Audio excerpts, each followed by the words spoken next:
Hello to all my dear followers and welcome back to Turkish Spotlight Secrets. I'm thrilled you're here, because today we're diving into a story that looks glossy from afar but reveals something far more intimate up close. We're exploring what I like to call Miri's incredible method, and through the lens of the title Empty Heart, we're going to peel back the curtain on something you might not expect about Çağatay Ulusoy and Hazal.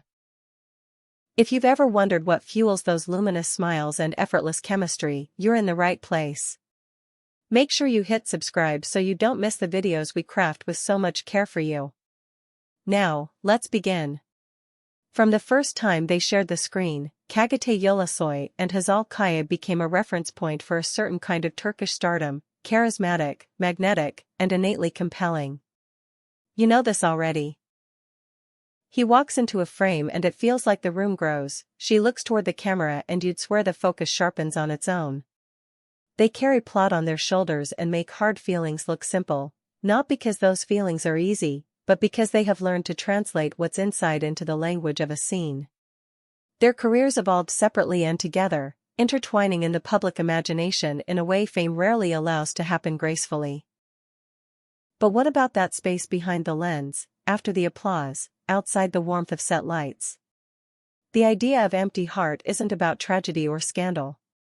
It's about the quiet silence even celebrated people can hear when the day ends and the scripts go back into the drawer. It's about the pause between messages, the minutes before sleep when your mind goes inventory on your hopes and your fears. So today we're not digging for a sensational confession. We're tracing how two people everyone recognizes find meaning when the cheering stops and the world expects them to keep gliding. Miri's method, as I like to call it, is simple in theory and brave in practice. You don't rush to fill a silence, you learn to sit in it until it teaches you something true. It's a way of turning a blank space into a canvas, not by jamming it with noise, but by listening for what it wants to become. With Çağatay and Hazal, the surprise isn't a secret. It's the discipline. The refusal to paper over the ache with quick fixes. The commitment to grow roots beneath the flowers. Think back to their beginnings. Hazal, the wunderkind whose early roles already carried the weight of a grown woman's nuance. She learned early how to dodge the arrows of criticism and sharpen her craft instead, how to let negative buzz fall to the floor while she reached for a truth only she could locate. She weathered comments about appearance, found the tough core beneath public chatter, and kept polishing her instrument, voice, presence, timing, until her performances felt like they had always existed. And then there's Çağatay, the model-turned-actor who seemed at first glance like a face, then proved himself a method. He wrestled with expectations that were about surface and redirected them toward depth. He trained, he studied, he endured nights where the body said stop and the mind said keep going. He learned to bring tenderness into characters that might have been read as only strong, and strength into roles that might have been read as only tender. When people assumed they had him figured out, he changed gears and kept the wheel steady. Now, emptiness can appear in daylight as well as night. Fame creates the paradox of being recognized and unknown at the same time. It's the world calling your name when you still need a minute to remember who you are outside the call. It's a phone that never stops, a calendar that leaves no weekend untouched, the knowledge that millions feel connected to you, yet you still have to do the private labor of stitching yourself together when you feel pulled apart. For some, that becomes an abyss. For them, it became a question: what are we building that lasts when the noise fades? Here's where Miri's method comes in. Instead of reaching for distractions to plug that empty heart, they began filling it with process. With better scripts chosen for better reasons. With training no one asked for and everyone felt once the camera rolled. With small rituals that anchor the day, a quick check-in before call time, a breath before a difficult scene, a habit of stepping outside to touch the air and remember that your lungs and not your followers keep you alive. It's not glamorous. It's not headline material. But it's strong. Consider their roles as chapters of one larger conversation. Hazal's characters have mirrored her transformation, women who begin with a firm idea of themselves and are then invited, sometimes forced, to discover the corners they've never lit. Each part turns her inside out, helps her map new territory, and in doing so, traces a map for fans who feel seen by her honesty. Meanwhile, Çağatay keeps surprising us with the way he stretches the frame. Grit wrapped around soul, edge softened by empathy. Every time he steps into someone else's life, he brings something back to his own. The screen, for them, became not a mask but a mirror. Their audience adds another layer. The way they share, not too much, not too little, builds a bridge that looks sturdy and feels human.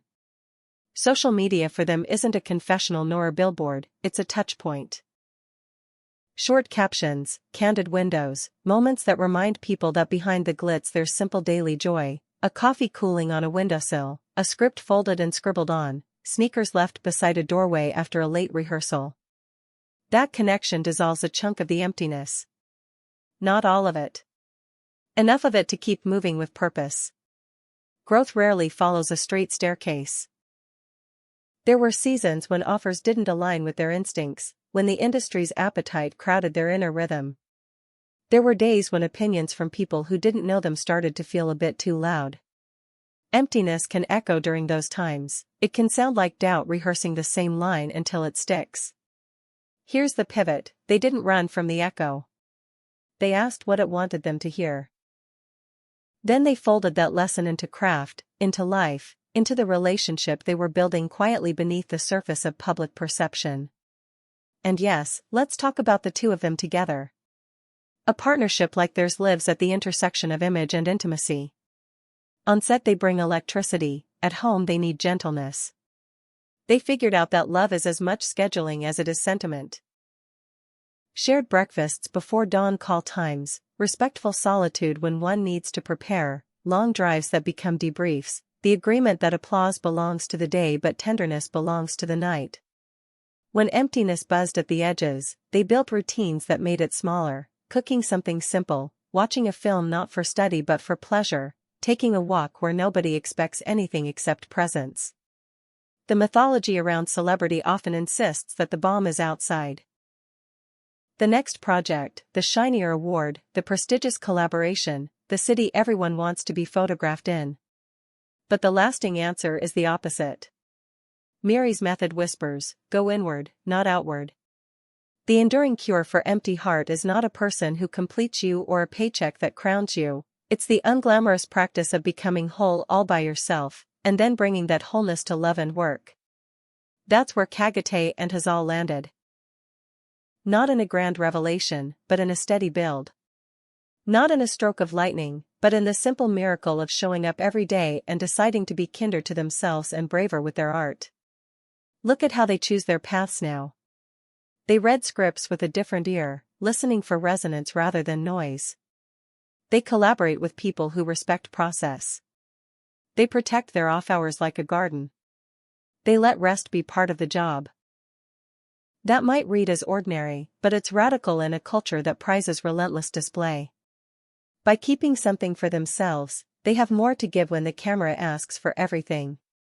And that emptiness? It didn't vanish. It changed shape. Instead of a hole to be patched, it became a space to be curated. They decorate it with curiosity, with skill sharpened between projects, with time spent learning new textures of life. Photography, music, reading late, trying a recipe that fails and laughing about it.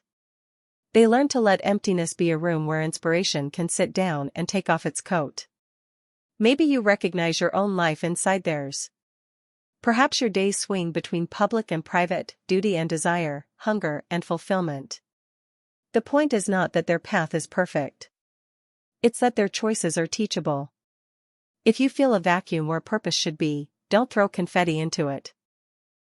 Ask what it wants to hold. Ask where your craft, your care, your relationships need more honesty. Then fill that space slowly, deliberately, lovingly. When they faltered, and they did, they recovered by returning to the small. A page. A scene. A walk. A conversation held without phones. Courage shows up that way, unannounced, wearing everyday clothes. They discovered that resilience is not an armor you wear but a muscle you train, repetition, rest, resistance, repeat. Let's not pretend this is easy. There were mornings when one left early and the other woke to a colder pillow. There were nights when words stuck and the quiet grew heavy. But that's what makes their story powerful. They didn't deny the ache. They acknowledged it and then refused to build their house on it. They built on craft, on kindness, on a long view that says, we are in this for meaning, not just momentum. We are here to make work that outlives the trend and love that outlasts the gossip. So here's the heart of today's revelation. The answer to an empty heart never needed to be a headline.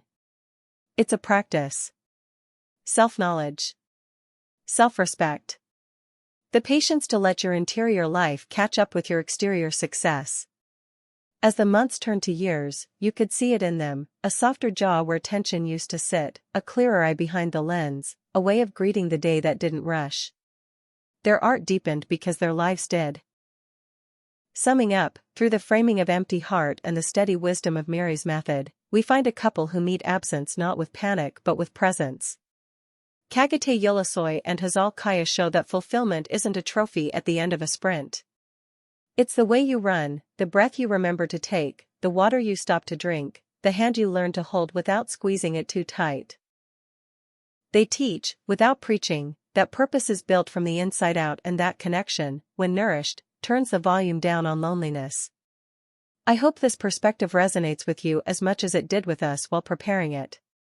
Tell me, did any part of their approach light up something in your own life? Do you recognize your version of Empty Heart, and can you imagine tending to it instead of plugging it? Drop your reflections below. Your stories are what make this community feel like a living room, not just a channel. If this video warmed you, give it a like, pass it to someone who needs a quieter kind of encouragement, and of course, subscribe to Turkish Spotlight Secrets so you'll always find us when you need a dose of thoughtful gossip and heartfelt insight. Until next time, take care of your inner world. Fill it slowly. Let it guide you toward the work and the love that make you feel most alive.